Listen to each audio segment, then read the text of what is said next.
各位啊，我的 RDS 重返荣耀了。对我来说，汽车旅行搞浪漫，至少要有3宝：路线导航、神盾测速提醒，还有伍佰老师的歌。锦上添花的话，就再来一组前后行车记录器。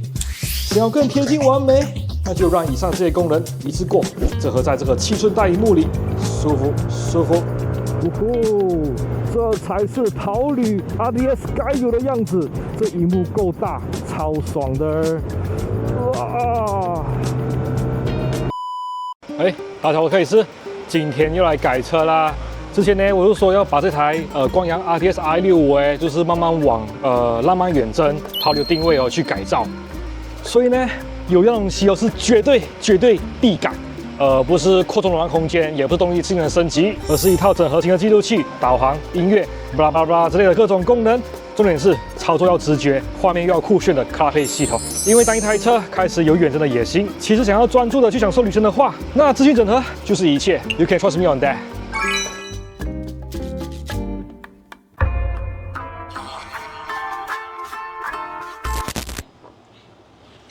哇，真的是太麻烦我们阿佑了。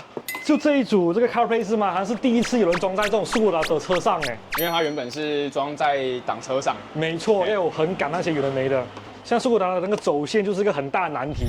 大家都已经拆下来了。哦，RDS 内部长这样。哦，其实还蛮漂亮的嘞，有一种工业美嘛。哦，看起来很疗愈。它那个就布局看起来还蛮舒服的。这个就是我们在讲的那个电脑。哦，这电脑在这里有。电推那一颗。哦，下侧群也要拆哦。对啊，等下要跑线。哎，这边的话，你的只有要走后镜头。后镜头就是走这一边。这一边有高压线圈。所以我们就走这一边，然后连接到后面。那这边的话，后镜头部分我会帮你做隐藏。藏这里吗？镜头？没有，藏在这里。哦，藏这里。对，所以是要转动嘛？到时候我会直接帮你换一个套件。哦，酷！哇，好赤裸啊 ，TS！ 其实蛮帅的嘞。还是要补我的水还有点少。到下线没有错嘛？那目前对，这边是下线，然后这边是上线，然后等下会帮你把它补到大概中间值，尽量还是不要到太高。对啊，消耗也蛮快的感觉。因为它不是封闭系统，所以你在骑的时候热的时候还是多少一点就挥发掉。对，应该算是正常啦。哦，节油放在这里。哦，可爱。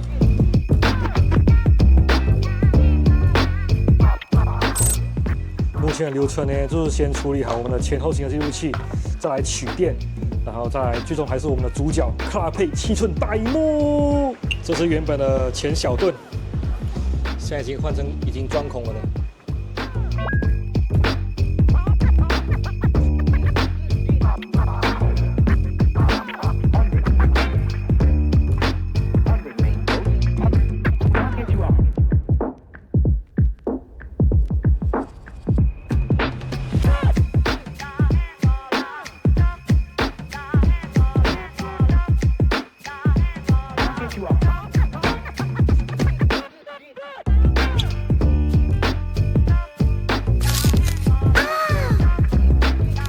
爱麦修的继电器，据说阿佑说这个很厉害嘛。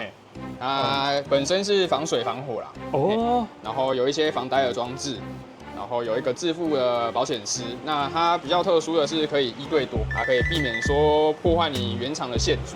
而且我还给那个阿佑增加难度，因为据说原本的安装的是要拆这个大灯组的嘛。对。据说很难拆嘛，这大灯组，而且在装的时候很容易把这个给折断掉。也不算难拆啦，它就是上面有一些边边角角，有一些比较特殊的卡榫。这个拆掉有机会就是这样拉，就是记得拉的时候一定要从这边这个缝隙拉。拉起来之后，这个有几率有遇过，就是它抖，然后可能有被碰撞到，拉起来它上面会断掉。对，我多帮克里斯弄了一个线组出来，我自己 DIY 的。对，就是这一条。我们从方向灯的继电器去取电，我有量过，它目前的电压都 OK 啦，方向灯打下去电压也都还够。那我们就暂时用这个线组，就是做2个插头，然后去接它，然后从中间取一条正电出来。厉害，太棒了！它中间不用拆这个，这要10几个螺丝嘞。超麻烦的。对，它螺丝比较多一点，因为为了要固定这个大灯比较重。OK， 好，就看你魔改了。好，这个线呢，本来现在做车窗的部分的，在大灯的下面要拆主大灯，所以很麻烦。对，所以我们就稍微就魔改，直接到这里，对，舒服，先绕近路，不要绕远路。以后如果要改那个雾灯，再从下面拉。啊，那个没有办法，就躲不掉了。对，哇，爱曼学又有新家伙了，这个雾灯也太帅了吧！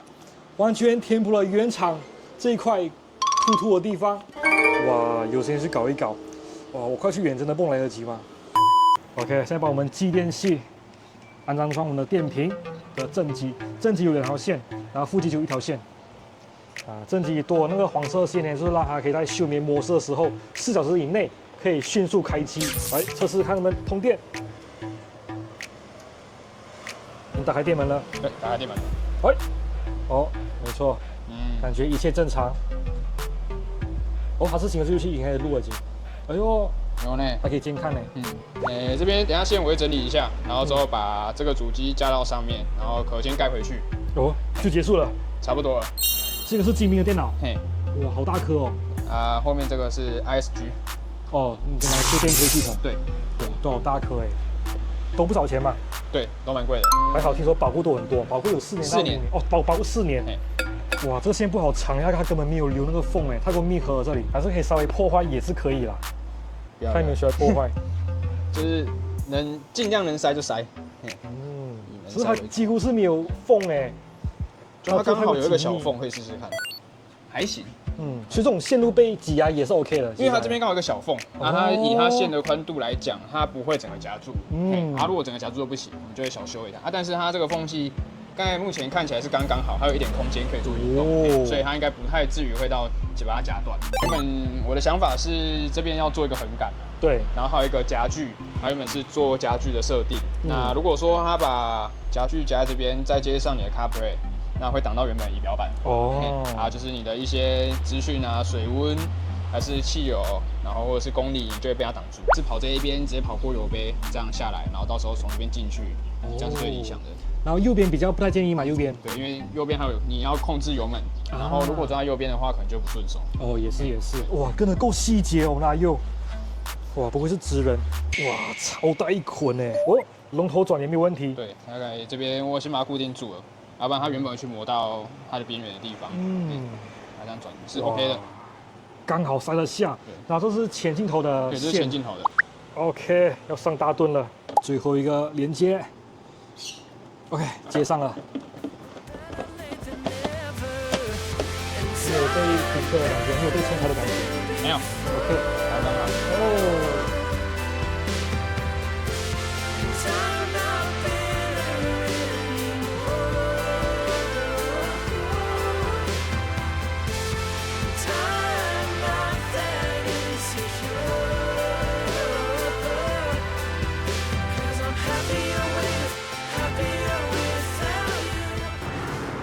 各位早啊！目前我手机已经跟这个 CarPlay 的 CarPlay 已经连接好了，然后我的耳机也是都已经完成一切的连接。那现在去上班啦，顺便简单玩玩这台 CarPlay， 因为功能有点多，所以我还没有好好的去测试。所以至于深度体验的部分，就等半个月后的浪漫远征吧，期待。OK， 导航 check， 音乐 check， 神盾 check。哇，这个视野看过去有够高调了。然后这组 CarPlay 的品牌是 CarPlay， 然后型号是720 Plus 然后以我看来是吗？很多车友都装上在一些大型的 ADV 车上，尤其是 BMW， 因为它有些版本是吗？是有那个相容 BMW 的原厂的那个导航底座，然后也可以用转盘控制它，非常的酷炫。测速已经跳出来了，耳机也是有通知，赞。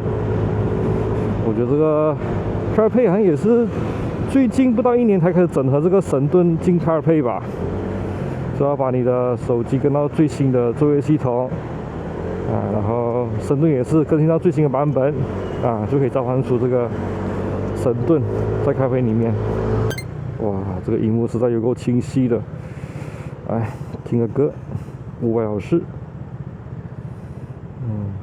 然后亮度是从这边调，对，后面是最亮、最暗，然后最亮。OK， 应该不怕过热吧？因为我装在这个地方可以直接装风。然后其实如果是每天通勤路上的话，这些都可以用听的啦。然后我觉得还有一个蛮酷炫的功能，就是这个，没错，可以去监看你前后状况，前面、后面。哇，年通勤就这样子，找到该装新的记录器了啦。我还没有，每天都是 adventure 啊，所以我才想装在台 RTS 身上这样子。没错，一切正常。就算我开着这个监视系统啊，前面有那个测速照相哦，我的耳机还是会给我通知。这样。其实我的蓝牙耳机是连接这个主机哦，就跟我手机一样，手机连接主机，蓝牙耳机也是连接这个主机，这样子，然后一切就可以贯通了。有没拜 ？OK，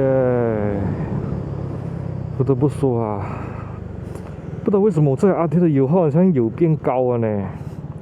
对啊，你看我昨天还加满油，因为它大约里程过了100就开始闪红了呢，就有点焦虑。这个新的记录器呢，前后都是1080p 的镜头。然后广角140度，算是这个时代哦，及格偏上的一个水准吧。我又没拜一下，哎呀，我觉得搞在。然后这个机身来的时候，它里面就有放了一个64G 的一个记忆卡，然后也可以设定循环录影。好像是设定是1到5分钟吧，然后我设定是5分钟，就一个档案这样子。OK， 前面有科技执法，它也是有，对，就完全跟神盾一模一样，就跟你手机版神盾使用起来一模一样。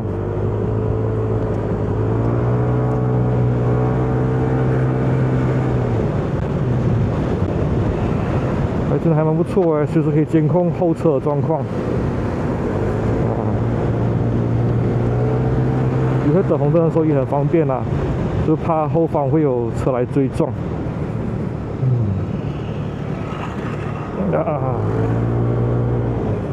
OK， 有没拜？切过去吗 ？OK， 可以刚好。我看前面这个车，说切就切，只是我觉得它那个后视角可能会有点尴尬的。对啊，懂我都懂。哦，这是有科技执法。哇，还蛮幸运的，在我准备要去那么远的时候来得及安装自主 CarPlay。既然是把它定位成跑旅 RTS， 那是不是旅行的部分是不是该做点升级呢？除了CarPlay之外，感觉收纳空间其实我还蛮头痛的嘞，只能背包包的吗？如果不想要破坏车身任何线条或者是重心的话，因为想过要装后箱的。我只是觉得，这个重心会偏高，这个灵活度可能会受到影响，所以就暂时还在观望了。可能真的是背个包包吧，然后剩下就放后车厢。然后这个踏板我尽量不会让它就沦陷的。Here we go。可以啦，这个浪漫远程绝对是可以胜任的。毕竟我刚才说过了嘛，很多车主都装在 BMW GS 身上，对。的冒险的意味非常的浓郁啊，所以我这个应该一般的公路旅行是没什么问题的，而且又防水嘛，对啊 ，IP67 防水，所以基本上下雨天什么都是 OK 的，也不怕没电，因为它是接你车上的电。哎呀，说着就来到公司啦。那今天的简单测试就是那么简单啦 ，OK， 就期待下一次远征再跟大家深度分享。然后对这组 Cover Ride 有兴趣的朋友们呢，也可以参考一下我的那个资讯栏的连接，那我也是有附上专属的优惠码有兴趣的新中人也可以参考起来。对，那今天就这样子啦。我是克里斯，我们下次远征见，拜。